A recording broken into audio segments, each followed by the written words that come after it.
Good evening. I'm Susan Bernofsky, Director of Literary Translation at Columbia. I'm very happy to welcome you all tonight. Having this event has been a long time dream of mine. To bring together two of my all-time favorite poets, Kim Hyesoon and Don Mee Choi, one of whom translates the other. What could be better? In a moment, we'll have proper formal introductions of our two amazing speakers. Two of our graduate students from the School of the Arts writing program will be introducing them. But first, it's my job to welcome you all and thank you for coming, and to thank the Lenfest Center for the Arts for hosting us, to thank the School of the Arts writing program, the Center for Korean Research at Columbia University, the Society of Fellows, and the Heyman Center for the Humanities, and also the Korea Society and New Directions Publishing for their in-kind support. We're here in New York City, which means that we are gathered on land that was stolen from the Munsee Lenape people, a wrong that remains unrighted. So here's what will happen tonight. We'll have introductions of our speakers, then Don Mee Choi will read from her book, DMZ Colony. Then Kim Hyesoon and Don Mee Choi will together read from their book, Phantom Pain Wings. Then the three of us will have a brief conversation, and then I'll open the floor to questions for you, at which point there will be microphones arriving nearer to the stage that you'll be asked to line up and use. You'll also see Estelle Lee on stage. She's an actor, writer, and producer who tonight will be interpreting for Kim Hyesoon. You will also, a bit later, be seeing artworks by Fee-Jae Lee, a wonderful visual artist who's here tonight, whose work can be found inside or on the covers of Kim Hyesoon's work, as well as in many other places around the world. And our friends from Book Culture are over here in the corner, hello, selling books that you'll be able to get autographed if you so wish. So let's get started. Let me introduce our two wonderful School of the Arts writing program students who will be introducing our speakers. You will hear first from Unsun Hwang, who is a second-year MFA student in poetry and is also a translator. She will be followed by Raz Shayan Naimi, a second-year MFA student in poetry who is also a translator, as well as being the current LTAC Chair's Fellow. Thank you so much.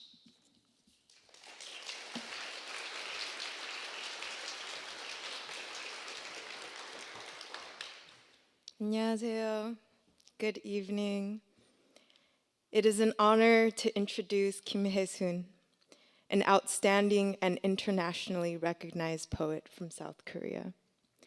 Her poems first appeared in Literature and Intellect, 문학과 지성, one of the two journals that led a movement against the US-backed military dictatorship. She was the first woman poet to receive the major literary prizes, Kim Soo-young and Midang Award. Her many other awards include the 2019 International Griffin Poetry Prize, the 2021 Cicada Prize, the 2022 Samsung Hoam Prize, and the Daesan Literary Awards.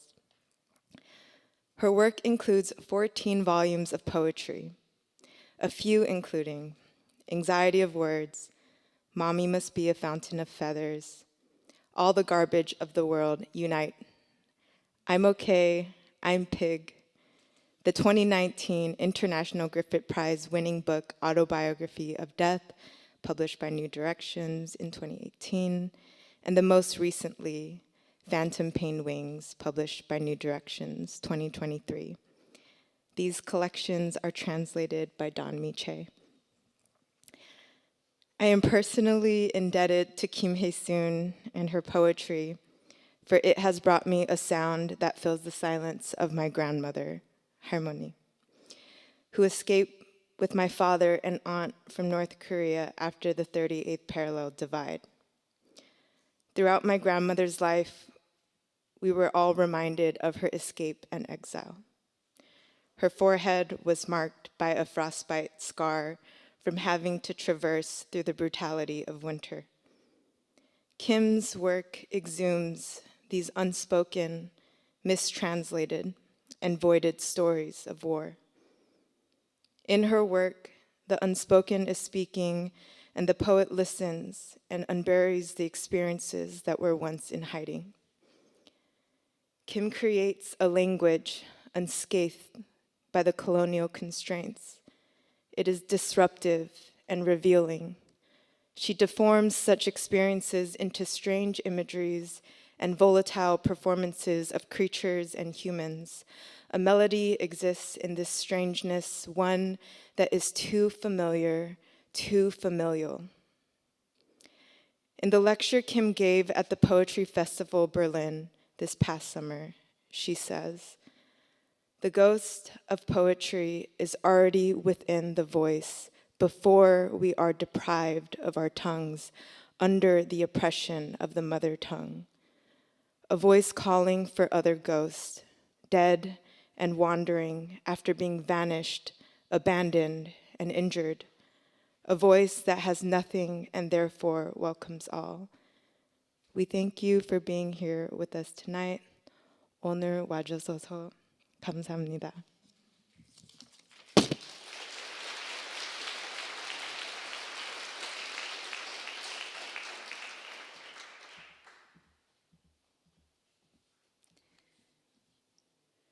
Don Mee Choi is a poet, translator, essayist, and performance installation artist born in Seoul, South Korea.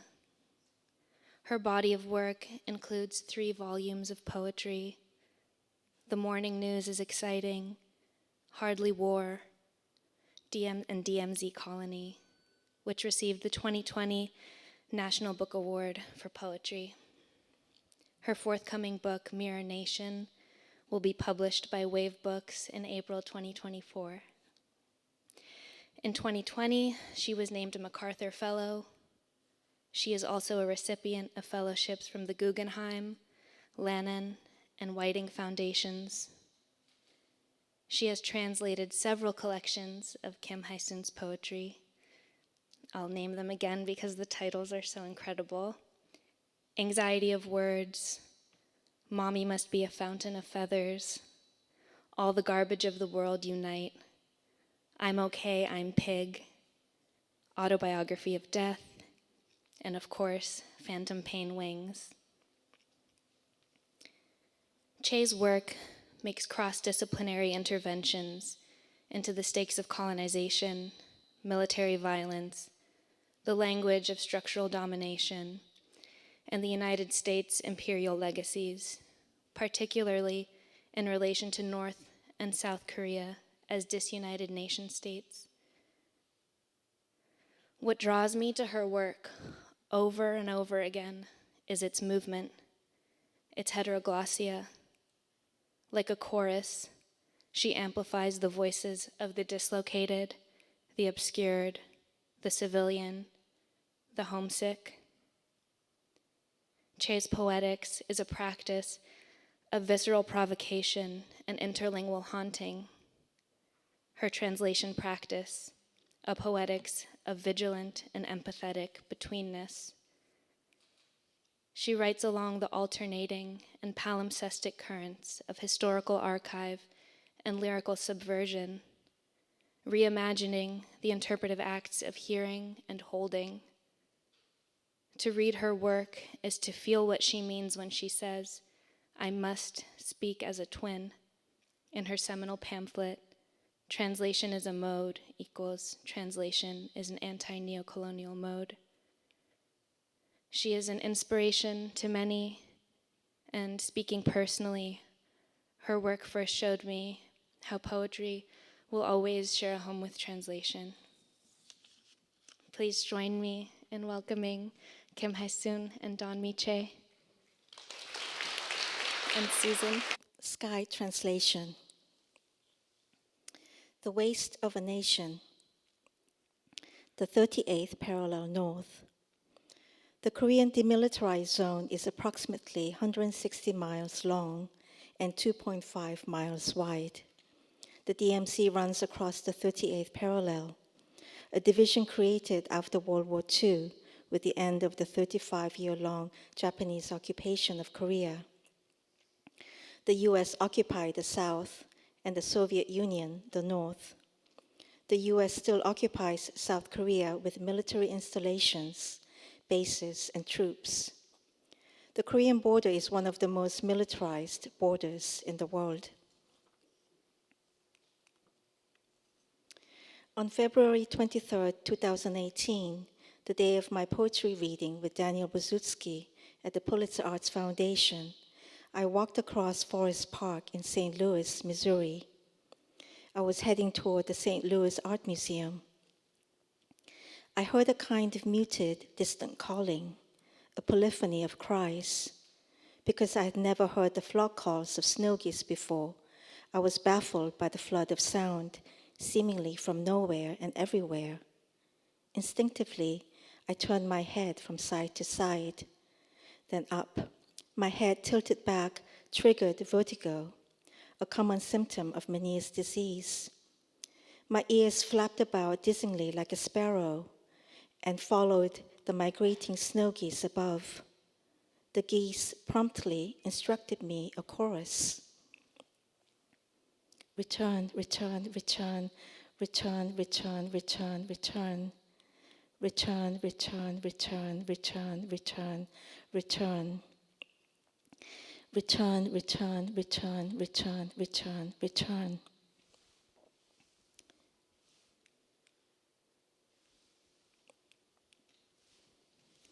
Then they flew even higher out of my ear's reach.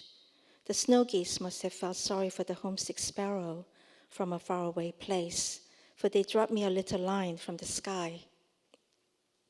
See you at DMZ. Alone again, I could only chirp to myself. Translator for hire, hire, hire me.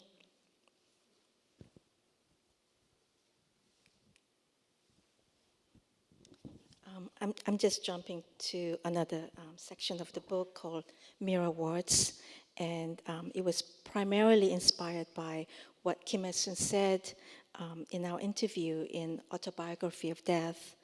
I'll just read her quote.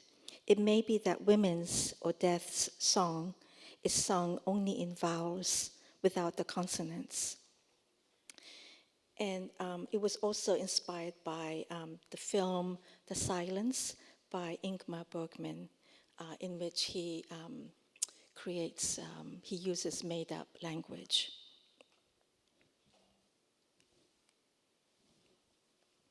Mirror words come out of my thoughts about translation. Translation is a mode equals translation is an anti-neocolonial mode. I obsess about order words that are given in our society. In 1945, it took less than 30 minutes for order words to be carried out to divide the country I was born in along the 38th parallel north. Order words compel division, war, and obedience around the world. But other words are possible. Translation as an anti-neocolonial mode can create other words. I call mine mirror words. Mirror words are meant to compel disobedience, resistance. Mirror words defy neocolonial borders, blockades. Mirror words flutter along borders and are often in flight across oceans, even galaxies. Mirror words are homesick. Mirror words are halo. Mirror words are orphaned words. Now, look at your words in the mirror. Translate. Translate. Did you? Do it again. Do it.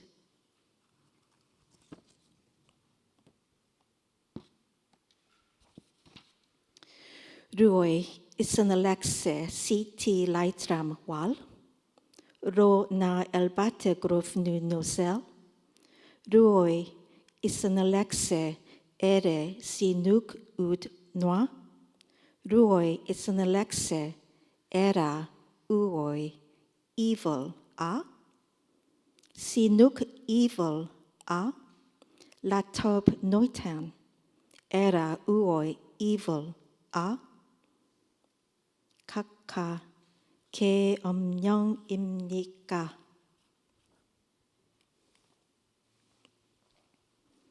Sky similes for snow geese. Kiok, consonant. A, vowel. Return, black-face spoonbill, return. Kiok, consonant. Hirt, consonant. A, vowel. Return, red-crowned crane, return. Kiok, consonant. Ye, vowel. Return, white-naped crane, return. Irt, consonant. Aw, vowel. Sparrow, what took you so long? Mirt, consonant. Rirt, consonant. Yaw, vowel. During the Korean War, cranes had no place to land. Irt, consonant. Irt, consonant. E, vowel. North, south, north. Pirt, consonant. Nirt, consonant. E, vowel. Dead, dead, dead. Girt, consonant. A, vowel. Sky, sky, sky.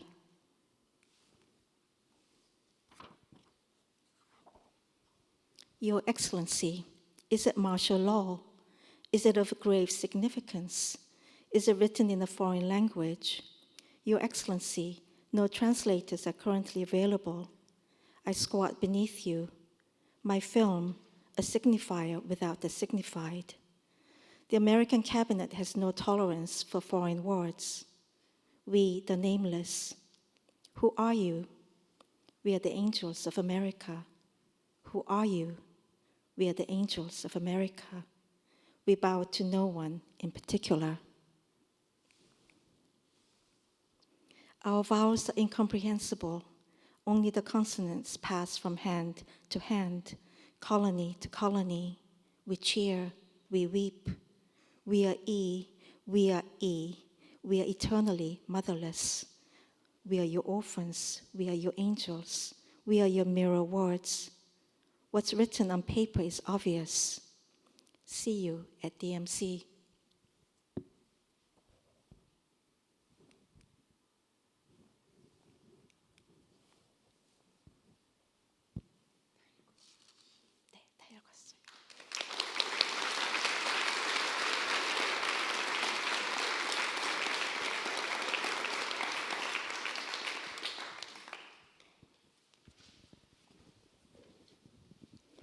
새해의 시집. 이 시집은 책은 아니지만 새하는 순서, 그 순서의 기록. 신발을 벗고 난간 위에 올라서서 눈을 감고 두 팔을 벌리면 소매 속에서 깃털이 빠져나오는 내게서 새가 우는 날의 기록. 새의 뺨을 만지며 새하는 날의 기록. 공기는 상처로 가득하고 나를 덮은 상처 속에서 광대뼈는 뾰족하지만 당신이 세게 잡으면 뼈가 똑 부러지는 그런 작은 새가 태어나는 순서. 새하는 여자를 보고도 씨가 모르는 척하는 순서. 여자는 죽어가지만 새는 점점 크는 순서. 죽을 만큼 아프다고 죽겠다고 두 손이 결박되고 치마가 날개처럼 찢어지자 다행히 날 수 있게 되었다고 나는 종종 그렇게 날 수 있었다고 문득 발을 떼고 난간 아래 새하는 일종의 새소리 번역의 기록 그 순서. 밤에 시체가 부푸는 밤에 억울한 영혼이 파도쳐 오는 밤에 새가 한 마리 세상의 모든 밤의 꼭지를 입에 물고 송곳같이 뾰족한 에베레스트를 넘는 순서. 눈이 검고 작아진 새가 손으로 감싸질 만큼 작아진 새가 입술을 맞대어도 알아듣지 못할 말을 중얼거리는 새가 새의 혀는 새순처럼 가늘고 태아의 혀처럼 얇은데 그 작은 새가 이불을 박차고 내 몸을 박차고 흙을 박차고 나가는 순서.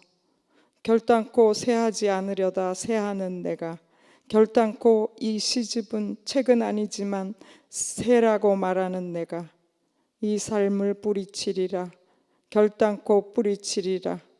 물에서 솟구친 새가 날개를 터는 시집. 시방 새의 시집은 시간의 발자국이 쓴 낙서. 세상에서 제일 무거운 연필을 들고 가느다란 새의 발이 남기는 낙서 혹은 낙서 속에서 유서. 이 시집은 새가 나에게 속한 줄 알았더니 내가 새에게 속한 것을 알게 되는 순서, 그 순서의 뒤늦은 기록. 이것을 다 적으면 이 시집을 벗어나 종이처럼 얇은 난간에서 발을 떼게 된다는 약속, 그리고 뒤늦은 후회의 기록.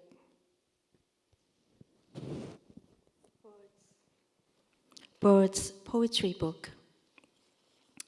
This book is not really a book, it's an I Do Bird sequence, a record of the sequence. When I take off my shoes, stand on the railing, and spread my arms with eyes closed, feathers poke out of my sleeves. Bird cries out from me, day, record. I do bird, day, record, as I caress bird's cheeks. Air is saturated with wounds. Beneath the wounds matted over me, bird's cheekbones are viciously pointed. Yet its bones crack easily when gripped. The birth sequence of such a tiny bird. Poetry ignores the I do bird woman sequence. Woman is dying, but bird is getting bigger sequence. She says, the pain is killing me. When my hands are tied and my skirt rips like wings, I can finally fly. I was always able to fly like this. Suddenly, she lifts her feet. Translation of a certain bird's chirping record of I do bird below the railing sequence. Night's carcass bloats, waves of tormented spirits, one bird. All the nights of the world, bird carrying the night's nipple over the pointed as an owl Mount Everest sequence. Bird with dark eyes has shrunken. Bird has shrunken enough to be cupped in my hands. Bird mumbles something incomprehensible, even when my lips touch its beak. Bird's tongue is as delicate as a bud, as thin as the tongue of a fetus. The tiny birds kicks off the blanket, kicks my body, kicks the dirt, and exits sequence. I end up doing I do bird even if I resist doing it. I end up saying this is not a book of poems, but a bird. I'll overcome this existence. Finally, I'll be free of it. Bird flies out of water shaking its wings, poetry book. Now scribbles of time's footsteps appear in the book. Scribbles left by skinny bird legs made with the world's heaviest pencil. Perhaps there's a will left in the scribbles. This book is about the realization of I thought bird was part of me, but I was part of bird sequence. It's a delayed record of such a sequence. The promise of being freed from the book and being able to step off the paper-thin railing if I write everything down. It's the delayed record of my regret. 쌍시옷 쌍시옷. 알고 싶지 않다 당신의 마음, 알고 싶지 않다 당신의 처절. 도시는 아무것도 알고 싶지 않다. 하지만 나에게 여러 넘버들을 매겨주었지. 나는 이 도시에서 더 이상 자리를 차지하지 않겠다. 더 이상 먹지도 않겠다. 부리처럼 입술에 조개 껍데기를 물고 물고기의 피를 얼굴에 바르고 바람의 손목을 두 손에 잡고 웃어주겠다. 징발하겠다. 은퇴하겠다. 나는 도시의 눈에 띄지 않겠다. 얼마나 오래 걸었을까. 아이스크림집, 빵집, 책방, 국수집, 아케이드를 잘근잘근 씹어서 먹으면 뜨거운 해변이 목구멍에서 쏟아질 것 같다. 나는 이제 줄이 긴 새떼가 될 거다. 이 도시를 칭칭 감을 거다. 그러면 새떼가 말할 거다. 다음에 서로 어울리는 항목끼리 줄을 그으세요. 나무 배, 뿌리 내린 배, 꽃 고래. 남국의 고래는 꽃의 정원, 햇빛, 얼음. 햇빛을 정육면체로 잘라 차곡차곡 담장을 쌓는다. 개미, 강. 강물에 발을 담그자 이 물결이 개미떼라는 걸 알았다. 도로들이 일어서게 한 다음 자동차를 공중에 띄우고 새떼가 공중에 뜬 강물로 활강에 갈 거다. 금빛 가는 실로 검은 바다에 술을 놓던 한 마리 새가 바다를 물고 하늘 높이 솟구쳤다가 그만 탁 놓아버리면 물결이 도시를 뒤덮을 거다. 내 공책의 행과 행 사이로 물이 들어올 거다. 새들은 발바닥에 쌍시옷이 2개 달렸다. 한강의 달인 안간히 새 한 마리, 왼발에 미래, 오른발에 과거, 엇겟, 엇겟, 엇겟, 엉덩이를 흔들며 걸어가고 내 일기엔 쌍시옷이 쌓인다. 나는 다시 도시 한복판에서 갑자기 이 세상이 너무 좁다고 폐소 공포증에 걸린다. 그리하여 나는 공책에 긴 줄을 내리 그으며 새는 누구에게도 먼저 말 걸지 않는다. 물론 나도 그러겠다. 얼굴에 깃털을 기르겠다. 날아가겠다. 라고 쓴다. In this poem, Kim Hyesoon uses the Korean double consonant, 시읒. So in English, all the S words are double S. And in Korean, double consonant 시읒 is used for constructing past tense and future tense. Double S, double S. Shitty doesn't want to know your mind. Shitty doesn't want to know your sorrow. Shitty doesn't want to know anything, yet it offers me several numbers. I'll no longer take up any space in this shitty. I'll no longer eat anything. I'll pick a clam with my lips as if I had a beak, smudge fish blood onto my face, and grab the wrists of the wind in 2 equal strands.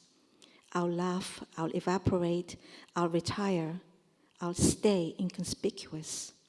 How long have I walked when I choo the arcade, ice cream shop, bakery, bookstore, noodle shop? It feels as if the scorching sandy beach is about to pour out from my throat. I'll now become a long trail of birds. I'll swaddle the city. Then the flock of birds will speak. Next, please draw lines to match similar words. Tree, boat. Boat has grown roots. Flower, whale. Whale of the south is a flower bed. Sunlight, ice. Cut the sunlight into cubes and build a wall cube by cube. Ant, river. As soon as I dipped my feet into the river, I realized the river's current was a swarm of ants. Streets make the cars sit up, then suspend them up in the air, and the flock of birds slides down to the river. When the bird embroiders the dark sea with a golden thread, then snatches up the sea in its beak, soars up, and lets go of it, the sea currents will swell over the city. Sea water will leak from between the lines of my notebook. Birds have double S dangling from the bottom of their feet. Bird on the railing of the bridge of Han River. Future on its left foot. Past on its right foot. Lessness, lessness, lessness. Bird waddles by swaying its butt, and double S pile up in my diary. In the city center, I suddenly feel the world is so small. I become claustrophobic. Therefore, I draw a line across my notebook, scribbling away. Bird never speaks to anyone first. Of course, I'm the same way. My face will grow feathers. I'll fly away. 10cm. 간혹 천사는 갇힌다 미쳐서. 나는 남의 알을 품었다고 쓴다. 사전의 글자들 위에 까맣게 쓴다. 세 장에 앉아 쓴다. 손을 잡아보면 알아요. 당신은 새가 아니군요. 당신은 더러운 손을 내미는군요. 간수가 오면 나는 내 혀를 두꺼운 책 속에 감추어 둔다. 어느 아침은 높이 날았고 어느 아침은 깊이 떨어졌다고 쓴다. 떠나고 싶을 때 떠날게요 라고 쓴다. 동터올 때 불의로 쓴다. 가다가 서고 가다가 울고 나는 내가 만든 세상에서는 멀리 갈 수 있답니다. 노래도 아니고 메아리도 아니고 아주 멀지만 자유만 있는 장소에서 나는 그곳을 나는 새입니다. 겨우 지상에서 10cm 떠오른 채 세장엔 미친 새. 어느 밤하늘 날아가는데 너희의 화살이 심장을 꿰뚫어 푸르르 푸르르 불안장애 경련장애 그 때문에 새가 된 새. 어느새 새가 된 새. 그 칼날의 울음 같은 소리 미친 게 분명한 새. 그 새의 신발끈은 풀어져 땅에 끌리고 그 새의 머리끈은 풀어져 측백나무를 칭칭 감고 하지만 나는 것이 좋아. 먼 길 떠나는 것이 좋아. 모국어 사전에 혀가 물린 천사는 입속이 뜨거울 정도로 상냥하답니다. 라고 쓴다. 10 centimeters. Angel gets locked up now and then for insanity. I write that I sit on someone else's egg. In black, I scribble all over the pages of the dictionary. I write sitting inside a birdcage. I can tell when I hold your hand that you're not a bird. You stick out your dirty hand. When the guard arrives, I hide my tongue inside the thick book. I write, one morning I flew up high. One morning I plunged deep down. I write, I'll take off when I want to. I write with my beak at the crack of dawn. I fly, then stop. I fly, then chirp. Inside my made-up world, I can go very far. Not a song, not an echo, but a faraway place where there's only freedom. I'm bird, flying in that place. I float a mere 10 centimeters from the ground. Crazy bird in a cage. Once, as I was flying across the night sky, your arrow pierced my heart. Flutter, flutter, anxiety disorder, spasm disorder. That's how bird became a bird. In the blink of an eye, bird became bird.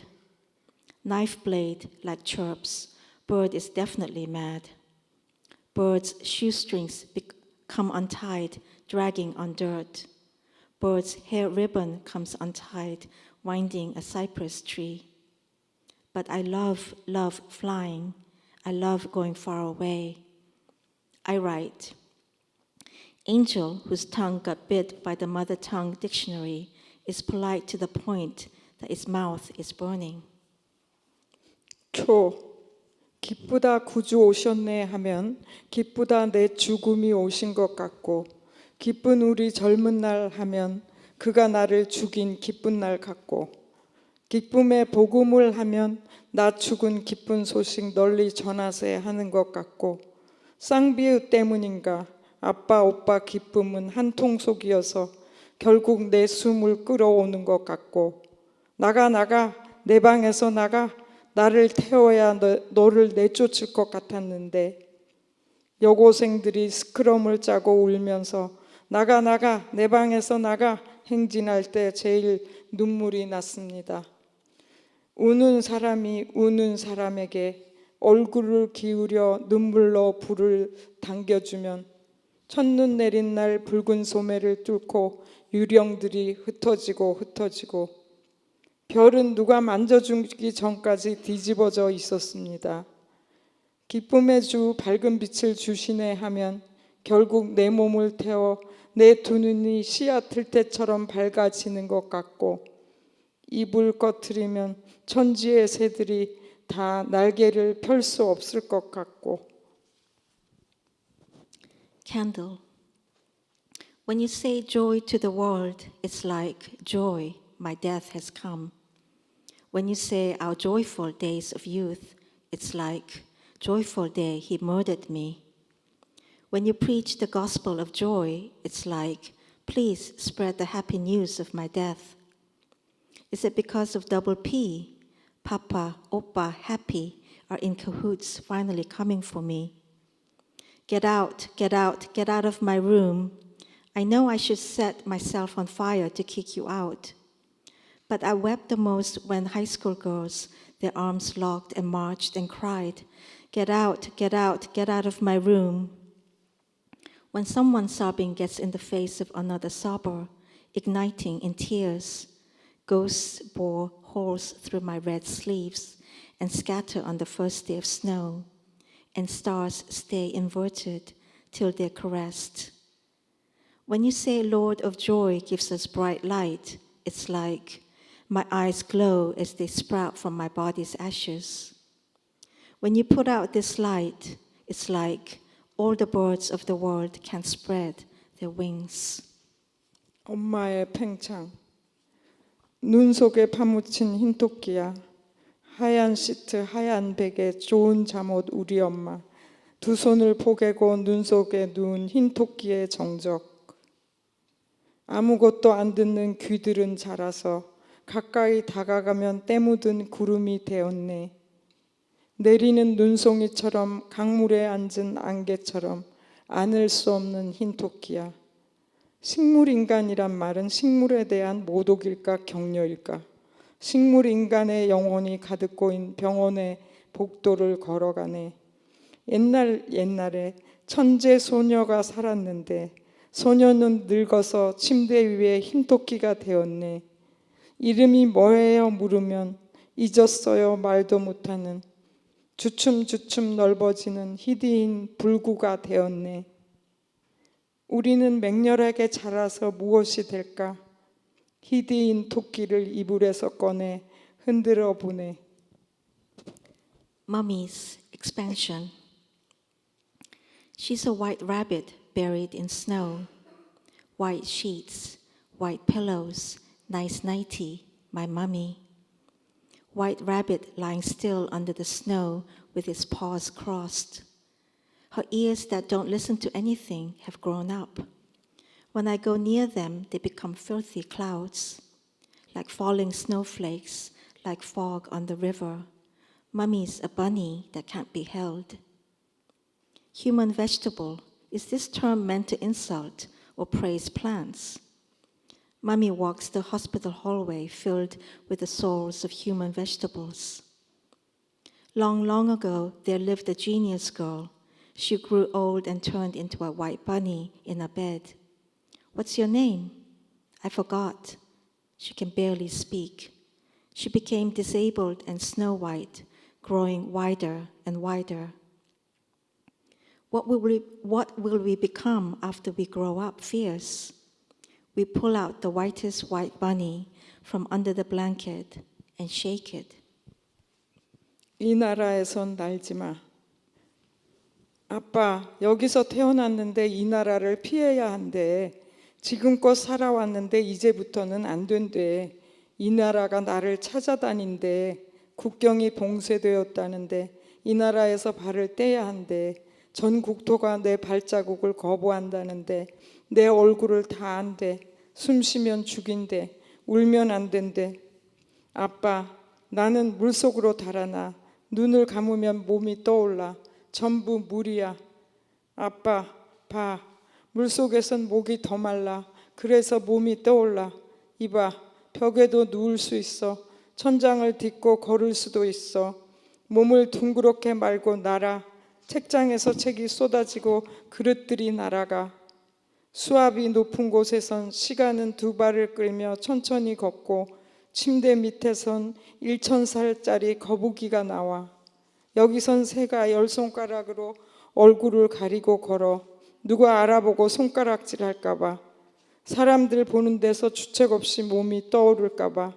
아빠, 내가 고개를 숙이고 빌딩 아래로 조용히 날아가면 심해에 앉은 선생님이 죽기가 얼마나 힘든데 빛을 향해 올라가, 더 올라가, 엉덩이를 떠밀어. 태양은 노란 수상가옥처럼 수면 위에 앉아있고 외로운 잠수자의 가슴엔 흐느낌이 차올라. 물속에선 신발을 잃어버리기 마련이야. 휴대전화를 잃어버리기 마련이야. 여권을 잃어버리기 마련이야. 나는 지금 공중에서 아파. 죽을 만큼 아파. 죽을 만큼 목이 말라. 눈을 뜨고 싶지만 이 나라가 나에게 잡히기만 해봐라. 그런데 전 국토가 내 두 발을 거부한대. Don't fly in this country. Daddy, I was born here, yet I'm told to escape. I've lived here all my life, but I'm not allowed anymore. This nation is out looking for me. Borders are sealed. I'm told to get out. All of its territory rejects my footprint. They all know my face. They'll kill me if I breathe. I'm not allowed to cry. Daddy, I escape into the water. My body floats when I close my eyes. Nothing but water. Daddy, look. I get even thirstier underwater. That's why my body floats up. Look, I can even lie down on walls. I can also walk on ceilings. I roll up my body and fly. Books fall from my shelves. My dishes fly away. My house leans sideways. Time drags its feet slowly along where water pressure is high. A 1,000-year-old turtle crawls out from under my bed. Here, bird walks with its 10 fingers over its face, worried that someone might recognize it and point a finger at it, worried that its body might float ridiculously in front of people. Daddy, when I lower my head and quietly fly down to the bottom of the building, my teacher sitting at the bottom of the ocean says, "It's so difficult to die. Go up toward the light, go higher, push up your butt." Sun sits on top of sleep like a yellow houseboat, and a lonely diver's tears well up from his chest. You're bound to lose your shoes in water. You're bound to lose your cell phone. You're bound to lose your passport. Right now, I'm ill up in the air. I'm deathly ill, unbearably thirsty. I want to open my eyes, but my nation says, "Wait till I catch you." All of its territory rejects my feet. Last poem. 벨라스케스의 교황 인노첸시오 10세에서 베이컨의 디에고 벨라스케스 인노첸시오 14에서 시작한 습작이 탄생하고 베이컨의 디에고 벨라스케스의 인노첸시오 10세에서 시작한 습작에서 나의 교황 순수가 탄생한다. 자폐 천. 나는 노을을 입술처럼 그리는 사람, 노을의 중심에 이빨을 매다는 사람, 노을을 아름다운 쇠고기처럼 쓰다듬는 사람, 노을을 구광질환처럼 그리는 사람. 이 사람은 피 흘리는 속치마를 입은 그 위에 겉옷을 걸친 여자입니다. 우리가 치유해 주겠도다. 우리가 위로해 주겠도다. 그러니 고백하라. 그러니 고백하라. 사방에서 들려오는 더러운 말씀. 나는 교황의 얼굴에 심해 아기의 이빨을 그려놓는 사람. 하루에 3번 이상, 한 번에 30회 이상. 교황님의 손이 식탁에서 위로 올라가 저 거룩한 얼굴 하단부에 달린 저 구멍으로 바다 깊은 곳에서 건져 올린 것이며 하늘을 날던 것이며 초원을 뛰어놀던 것이며 트럭이며 수레며 기선이며 저 구광기관의 거룩한 의식이여. 흰옷 입은 교황의 자제분들이 나를 둘러싸고 소리친다. 시 쓰는 여자 한 명에 1000명의 의사가 필요해. 내 상처의 위아래에 매달린 이빨들이 붉게 물드네. 말하라, 말하라. 1,000명의 인부가 포크레인으로 내 입속의 혀를 파헤치지만, 내 입속에서 끝없이 입을 벌린 아기가 출토되지만, 하지만 난 절대 고백 따윈 하지 않아. 내가 낳은 고백을 네가 찌르면 내 허벅지에 피가 나니까. 나의 잇몸들이 일체의 속치마를 벗고 침을 흘리면 1,000마리의 심해 아기들이 일제히 지퍼를 내리고 침을 흘린다. 나는 치마 밑으로 이빨 달린 노을을 줄줄 싸는 여자. 다 싸고 나면 두 다리 사이에 보름달을 끼우고 오르고 달래는 여자. Autism 1000. This is the footnote. From Diego Velázquez's Portrait of Pope Innocent X emerges Francis Bacon's study after Velázquez's Portrait of Pope Innocent X.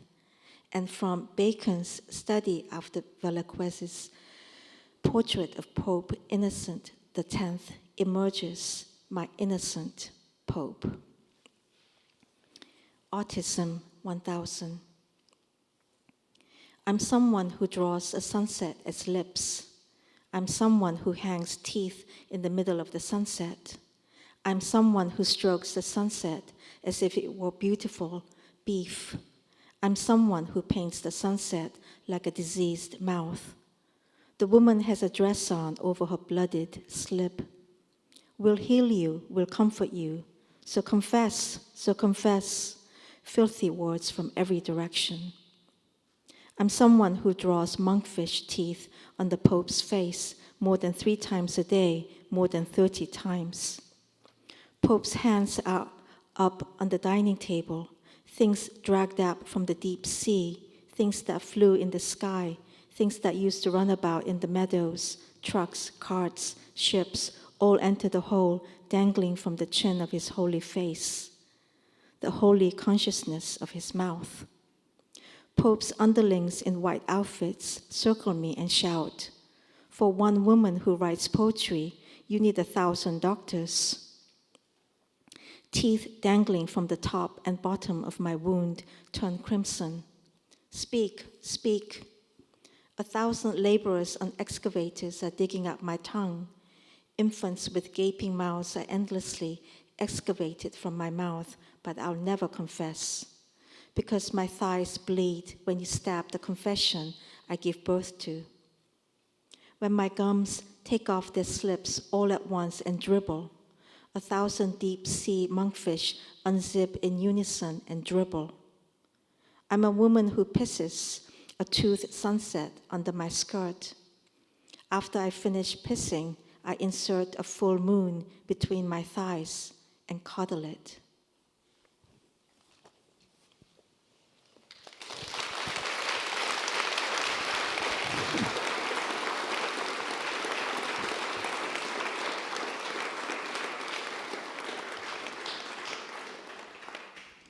Thank you for these beautiful readings.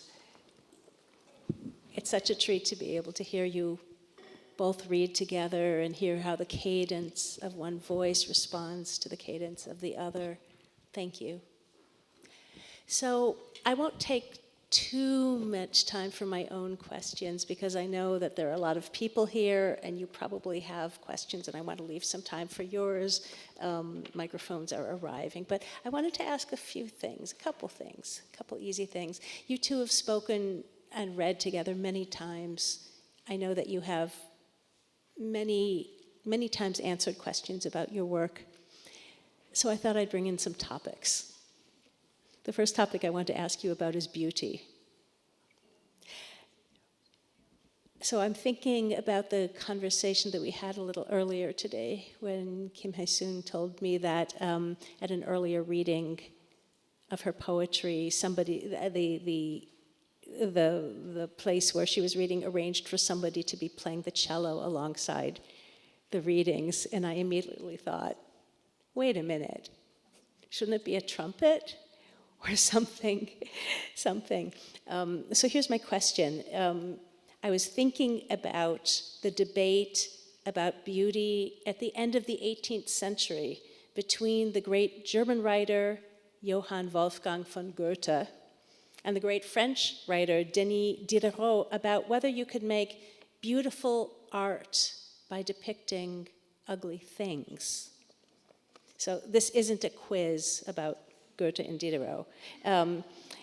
Diderot, I will just tell you, Diderot believed that nothing was too ugly to be a model for beautiful art. And Goethe liked things pretty. Goethe won the debate because he started the conversation after Diderot was dead.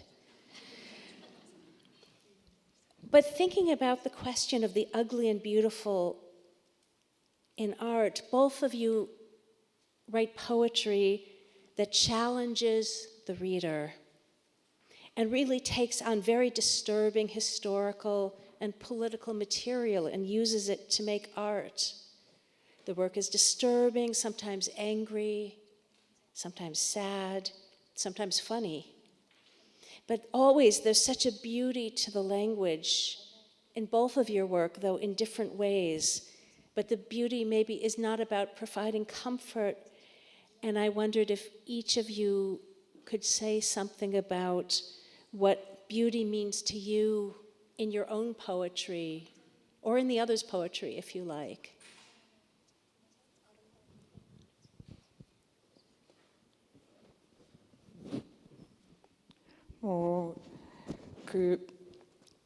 제가 시를 다른 사람의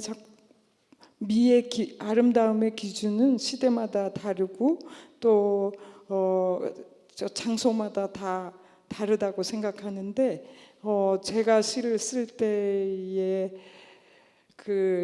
이번 제가 지금 팬텀 페인 윙스를 읽었으니까 이 시집에 한정해서 말해보면 제가 그리는 아름다움은 하늘에 제가 어떤 애도 모닝을 쓴다고 생각했기 때문에 그 모닝으로 본 모든 그 고통과 또는 상처와 또는 울음은 다 모닝으로 볼 때 다 어떤 아름다움으로 수렴된다고 생각했어요. 그래서 제가 쓴 그런 추한 것들이 추하다고 전혀 생각하지 않고 저의 날개, 하늘에 띄운 날개와 같은 그 작별의 손길로 그 날개가 저는 작별의 모습이라고 생각했거든요. 하늘의 날개가. 그래서 그 날개가 쌓는 아름다움들이라고 생각했어요. I mean, of course, the beauty standards are probably different from what period you're living in and where you are in place. But since we just read from Phantom Pain Wings, I'll try and keep it to what I was feeling when I was writing Phantom Pain Wings. To me, I feel like the beauty in this work, specifically for me, I think comes from mourning, specifically if we're accepting mourning as all kinds of pain, hurt, the cries that come from mourning. To me, all is accepted and encompassed as beauty for me. Because of that, I don't think of these things as ugly. You mentioned ugliness, but I don't think of them as ugliness. I rather think of them more like wings in the sky, of wings of farewell in the sky, and the movement that wings make in the sky. That is what it is to me.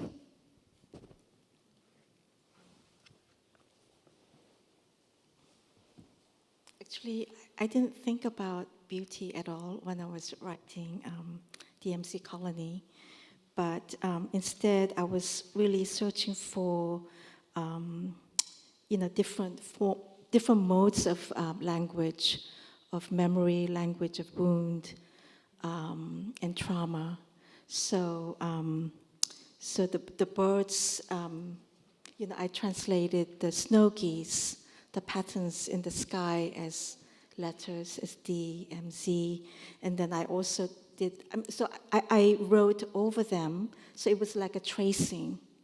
So this act of tracing became part of translating Bird's language, the language of return. And same for when I was interviewing the researcher who worked for South Korea's, Truth and Reconciliation Commission. I traced her scribbles, and so it wasn't intentionally. I wasn't intentionally searching for beauty, but I did realize how beautiful they were. So I did have to question about the connection between cruelty and beauty. Thank you. Kim Hyesoon, in your lecture this summer, Tongueless Mother Tongue, that you gave in Berlin at the Poetry Festival, which they printed in 3 languages, very handily. You write about the ghost of poetry.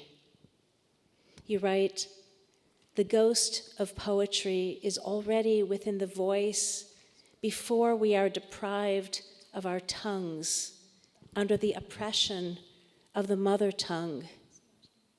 It's such a striking quote.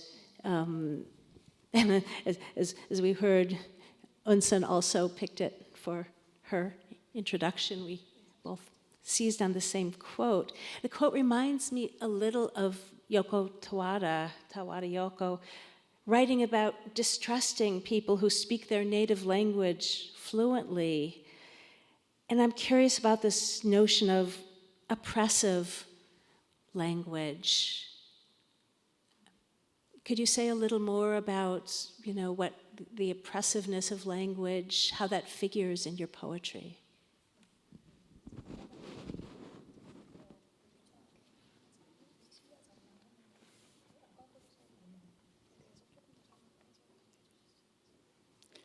제가 그 베를린에서 텅리스 마더텅이라는 그 원고를 발표한 내용을 한 줄로 줄이면 제 시가 언어를 통해서 어떤 목소리, 보이스를 찾는 과정 속에 있다는 것을 말하고 싶었기 때문이에요.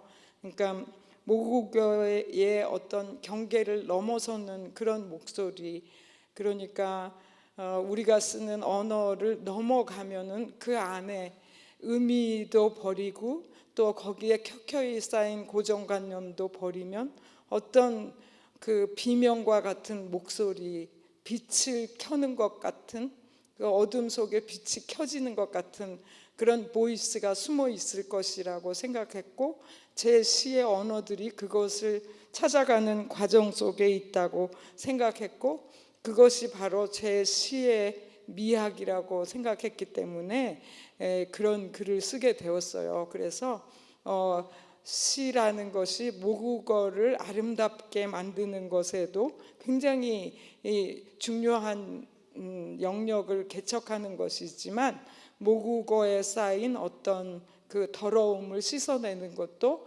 굉장히 중요한 일이기 때문에 제 시가 그런 역할을 하는 것이 아닌가, 그렇게 해서 그 글을 발표한, 그런 말을 하게 된 이유이기도 합니다. So yes, this was a part of a talk I gave in Berlin called Tongueless Mother Tongue. If I could, I guess, essentially put that into a sentence, what I said in that talk, I think my poems are a process of moving through to find my own voice. And I think it's a process of going across borders or boundaries, or even beyond boundaries of language. And I think beyond the boundaries of language, there is a place where there are no preconceived notions, where a lot of extraneous things are let go of, and almost like I think the language for me reemerges almost like a shout, or almost like a light that is turned on in the darkness. And I think my poems are the process of myself trying to find that through the medium of poetry. So yes, I do agree sometimes that poems can be used as a way to make the mother tongue beautiful and to beautify the mother tongue, but also I do feel like the role of poetry is to sometimes wash away the filth or the dirt that is sometimes upon language. And so I think it goes both ways.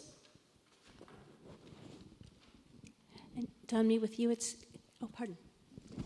제가 한국에서 긴 아티클에 글을 쓴 적이 있는데 그게 제목이 여성시와 유령화자라는 거였는데 그것은 한국의 여성 시인들이 시를 쓸 때 자신의 그라운드가 없으니까 모국어의 그라운드가 다 남자들이 여성을 묘사하는 것에 어떤 여성적인 것을 찾아내는 것에 있다 보니 남성 시인이 여성 화자를 쓰고 하다 보니 여성의 그라운드가 없으니까 유령처럼 새로운 영토를 만드는 것을 발견하고 고스트 스피커라는 여성 시의 고스트 스피커를 찾는 글을 쓴 적이 있어요. 거기서 제가 유령이라는 단어를 찾아냈고 유령과 목소리를 결합해서 텅리스 마더텅을 썼던 것 같아요. 그때. Yes, so to provide a little bit more context to this talk that I gave, in Korea I wrote an essay or op-ed, I would say, called Women, Poetry, and Ghost Speaker. And it came from my contemplation on what it is to be a woman that writes poetry, especially because in Korea, a lot of male poets, in the process of expressing themselves, they speak a lot in the voice of a female. So because of that, consequently, the female poet has lost her ground, her home ground, or her territory, so to speak, in the attempt of expressing herself. And so for me, it sort of grew out of the attempt to find a new territory as a female poet, as a woman poet, and from that exploration came the combination of the concept of being a ghost, basically because that ground was already taken by male poets. So I came up with the concept of the ghost and also and combine that with a voice. And so that combination of the ghost voice is what manifested in the talk in Berlin. Can I add something? So in the lecture, there's so the ghost is one way for Kim Hyesoon was finding her language, but she also talks about I do poetry, like I do bird. So she mentions about entering or creating this field of doing. In order to, find or track or construct that voice. And then there's also an incredible image that she proposes, and she talks about, in the context of ghost, she says that a transparent, it's like that voice or that ghost of poetry spills out of her nostrils like a transparent rat. And then the transparent rat of her readers also, spill out, and then they multiply.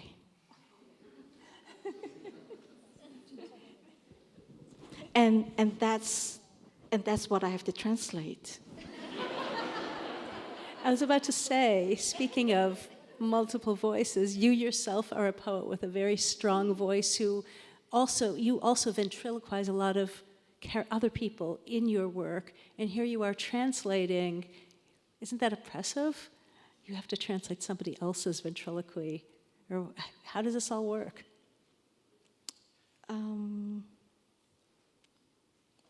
You mean? How do you make your own voice stop to make somebody else's voice come in? Or do you? I think it's like being, the best way to describe it is going to a state of trance. And it's like being hypnotized. I get hypnotized by Kim Hyesoon's poetry. And then, so it's sort of like in a kind of a state of dream. And I wake up from it. And then I don't remember how I translated her poems. So often I forget how I did it. So with this book, I tried to keep a diary. So I ended up writing a translated diary so that I could remember. But yeah, it's difficult. And also I'm translating with a different kind of tongue. I refer to, I know Kim Hyesoon refers to her language as tongueless mother tongue, but my tongue is expelled tongue. So I translate with expelled tongue. I don't know. I mean, it's difficult. You're still speaking, so there's something still there inside the mouth,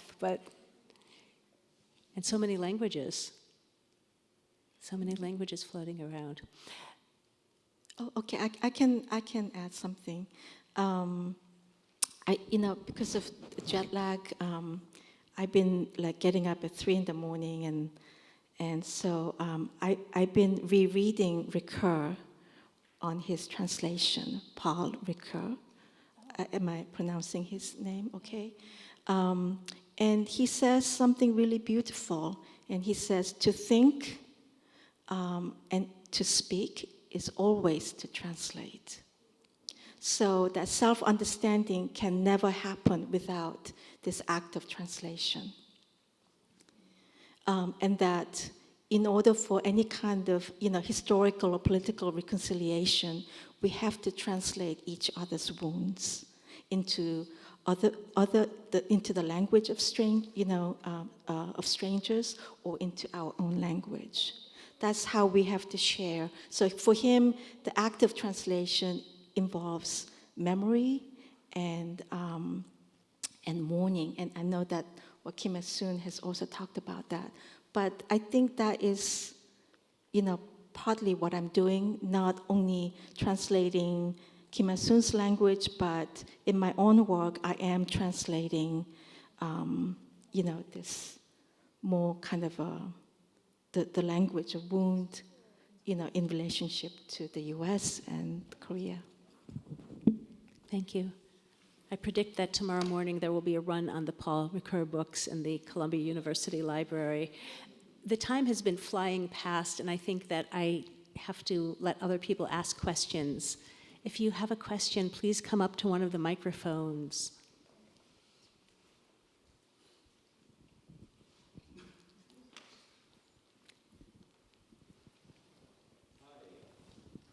And speak with slowly and with pauses, because there's an interpreter who has to interpret you.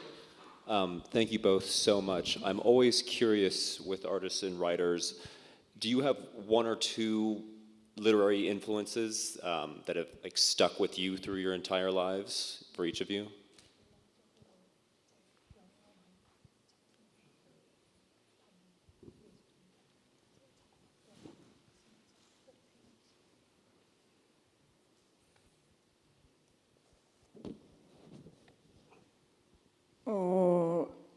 그건 다 옛날 얘기예요. 어렸을 때, 젊었을 때는 뭐 영향을 많이 받았었는데 지금은 영향 너무 다 그저 그래요. 다 시시해요. 예, 예. 그런 생각이 있지만 제가 즐겨 봤던 것은 너무 많은 작가들과 너무 많은 그 영화와 너무 많은 음악과 너무 많은 그 예술 작품들이 저를 만들지 않았나 그렇게 생각하고 있습니다. 특별히 생각나는 것은 한국 무가들이 저에게 어떤 리듬을 만드는데 영향을 주지 않았나 그런 생각은 해본 적이 있습니다.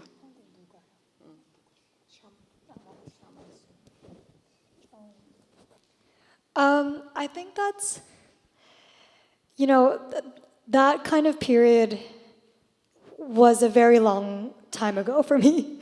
I think in my earlier years, definitely when I was younger, I definitely remember being influenced by so many people. But right now, at this moment, I don't know. Like I just kind of have a feeling that everything feels a little boring to me.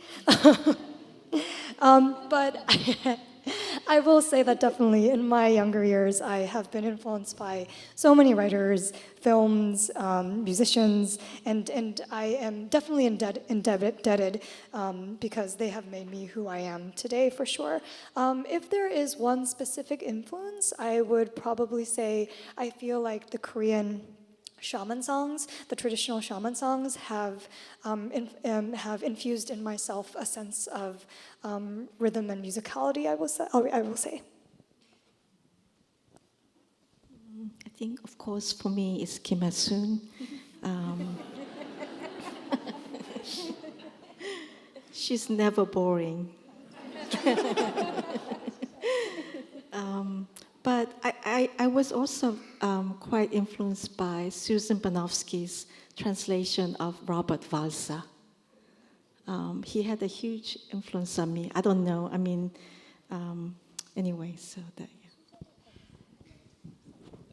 Thank you. We'll take one more question on this side and then go to this side. Oh, okay. Hi, thank you for your wonderful writings and the talk.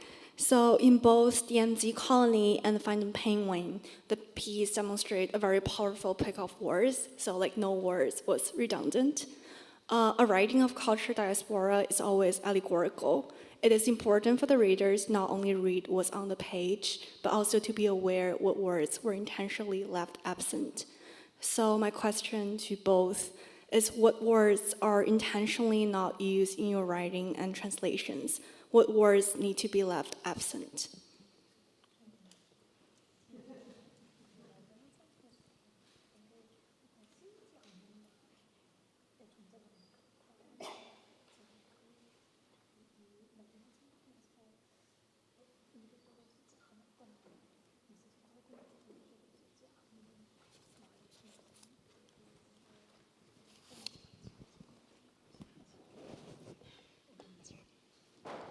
저는 시를 쓸 때 우리가 일상적으로 하는 그 일상어들을 쓰고 관념어나 추상어를 잘 쓰지 않으려고 합니다. 왜냐하면 그거는 정치가들이 쓰는 말이고 또 학자들이 쓰는 말이기 때문에 너무 많은 삶의 내용이 들어가지 않은 단어들이기 때문에 그런 단어는 쓰지 않고 주로 구체적이고 일상적인 여자들이 쓰는 그런 여자들이 일상적으로 대화할 때 쓰는 용어들을 씁니다. I will say that for me, when I write, I try to write with as much everyday language as possible, and I don't write in a lot of abstract language because for me, I feel and think that abstract language is the language of politicians or academics, and I feel that that kind of language is not does not have a lot of life in it. So for me, I try as best as I can to use specific everyday language that me as a woman and women around me use regularly.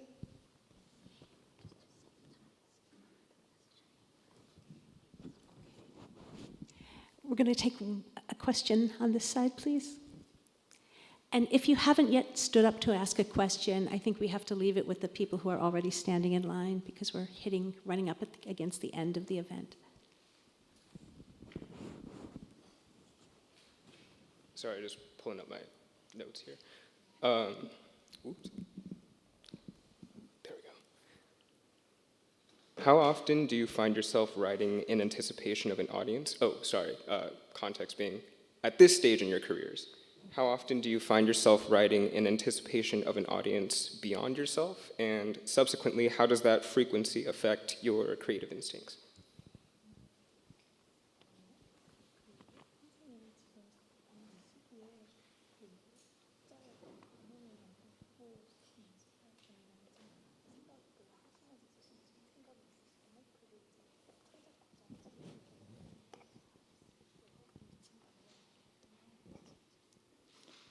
독자를 염두에 두고 씁니다.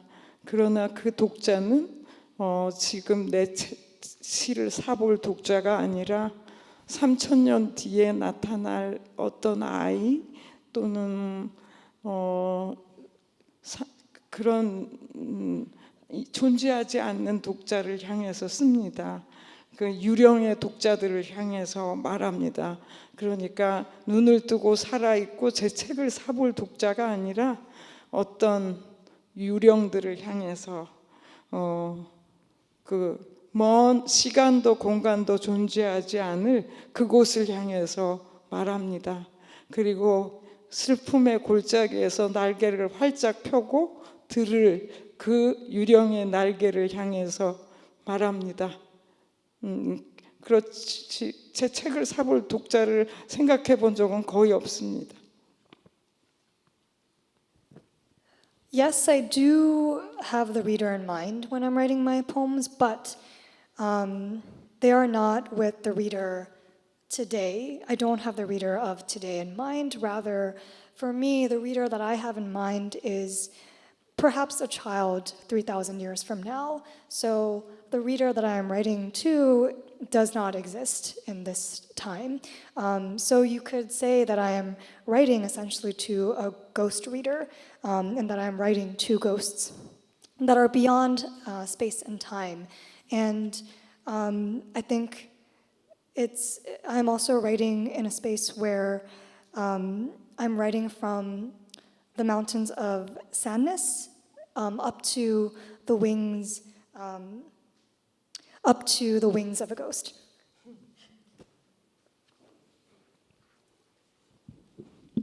Okay, could I ask the next two of you to both ask your question and then we will answer them all together? You could take one after the other. Okay, thank you for the reading. An interview with Kim Hyesoon, you've once said that a deep dive into the Korean language has revealed its oppressive roots towards women.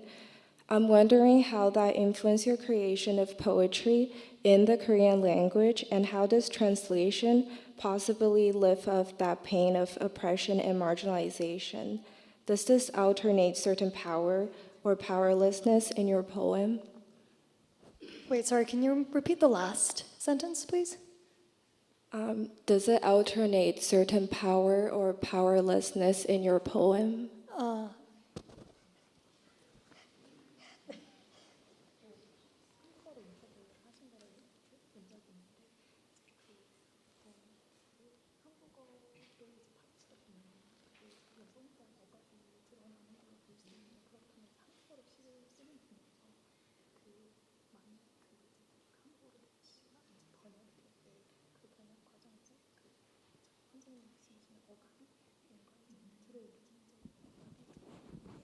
Maybe we better do them one at a time after all.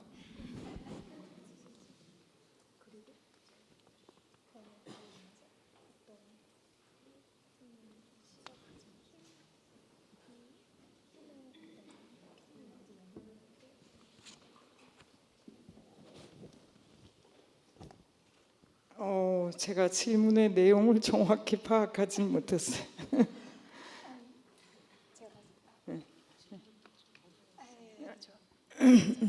그렇지만 번역에 대해서 얘기해 보면 시를 번역하는 것은 정말 어려운 일이고 시를 번역한다는 것은 새로 시를 쓰는 것과 같고 시에 매혹당하지 않고서는 할 수 없는 굉장한 일이에요. 그래서 최도미의 번역을 읽으면 저는 거울 속에 있는 내가 다른 언어로 말하는 것 같은 그런 거울을 바라보는 느낌이 들어요. 그런 느낌이 들기 때문에 한국어에서 느끼는 어떤 그런 이질감 또는 그런 것을 거의 느끼지 못하고 아주 물을 마시는 것처럼 매끄럽게 저한테 들어와요. 그래서 그 번역에 대해서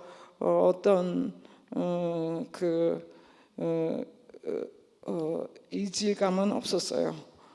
그리고 제가 어떤 한국어 대담을 했는지 모르지만 시를 쓸 때는 항상 그 언어가 가진 그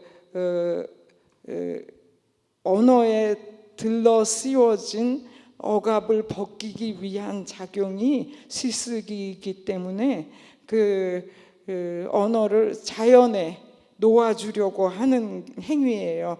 그러니까 언어 자체를 생태적으로 풀어주는 행위죠. 그것이 시라고 생각하기 때문에 그런 작용이 시에 있도록 하는 것이 시인의 역할 중에 하나이기도 합니다.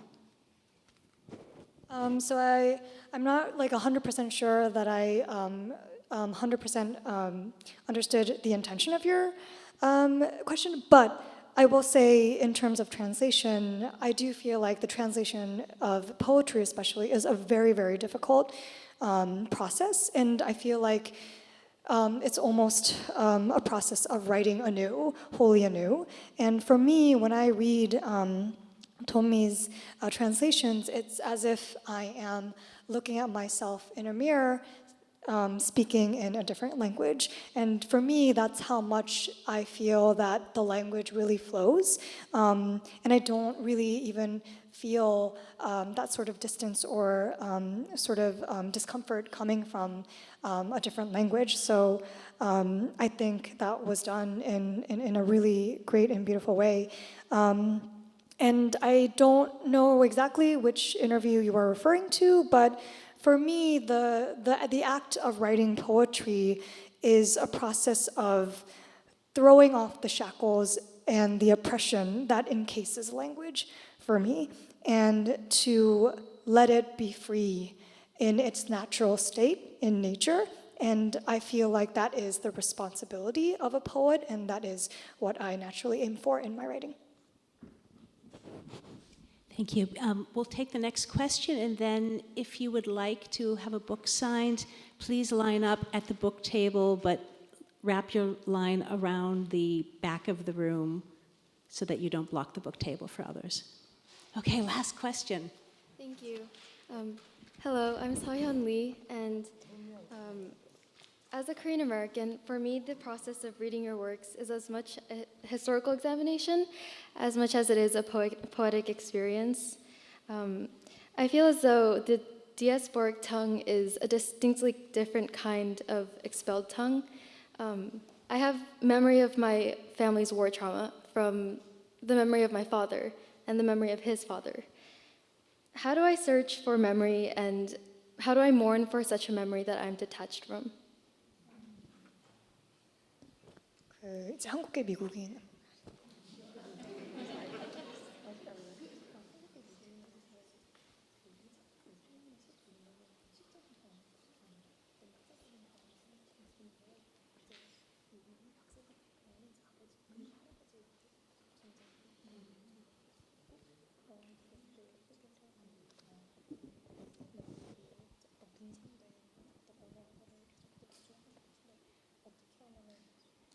Sorry, can you repeat the last? The question, sorry. I guess I feel as though the diasporic tongue is a different kind of expelled tongue. How do I search for a memory that I'm detached from?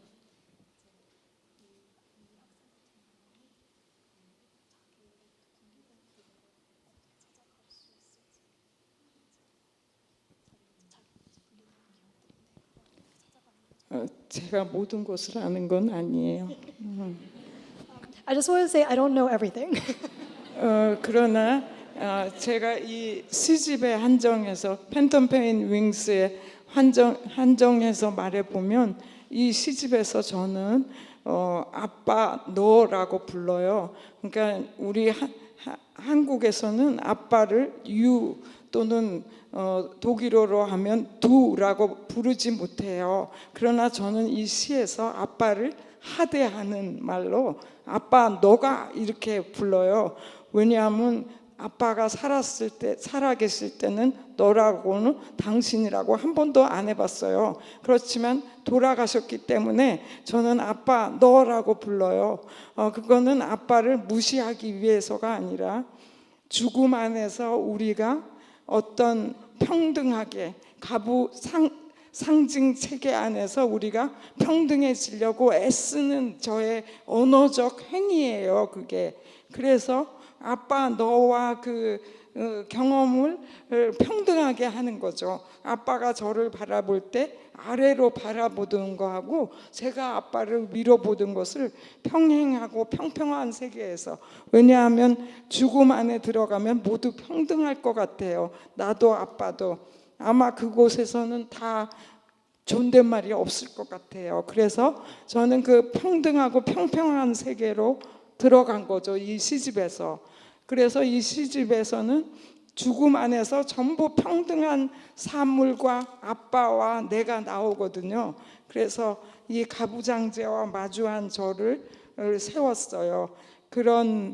그래서 저분이 기억을 찾고 싶다고 했는데 기억은 아마 쓰기를 통해서 돌아올 수도 있지 않을까. 저처럼 이렇게 평등한 관계에서 쓰기 시작하면 새로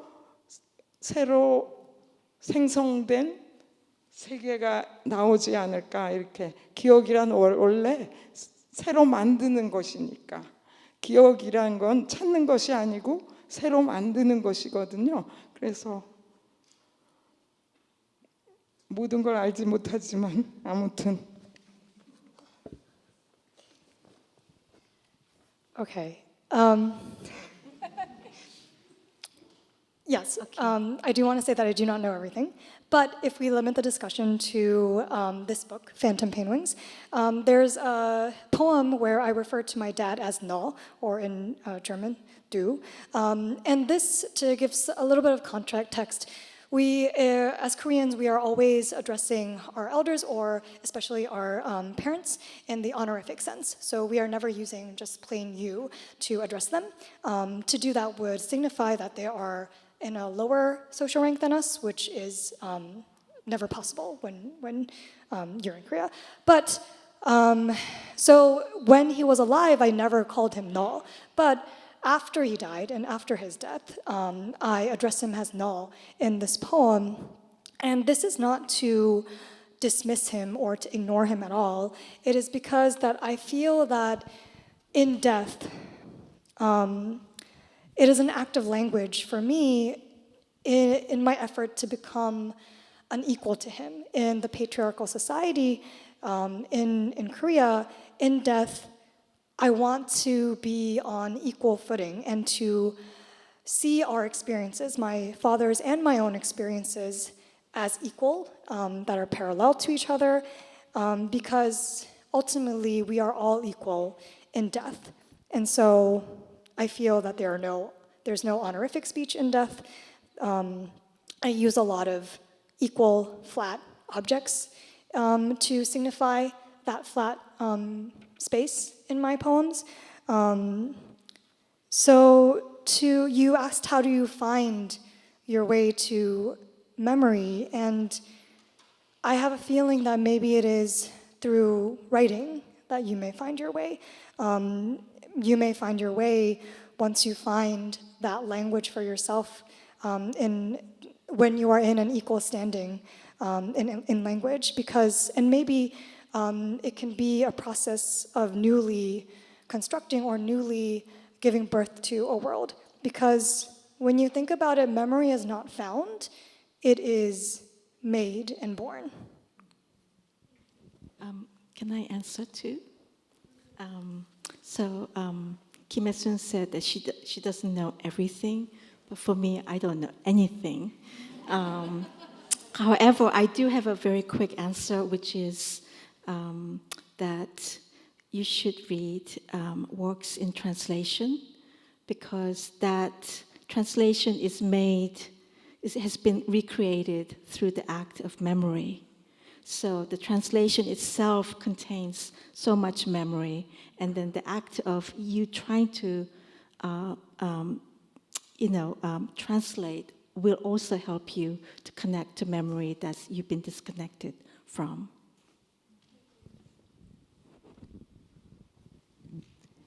What a beautiful, beautiful note to end this incredible evening on.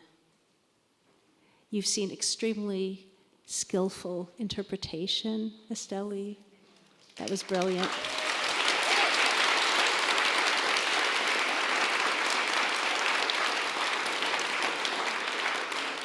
And you have heard two of the most magnificent poets on the planet reading and speaking, Kim Hyesoon, Don Mee Choi. I am so grateful to both of you for being here and for reading and speaking with us. Thank you so much. Thank you. Thank you.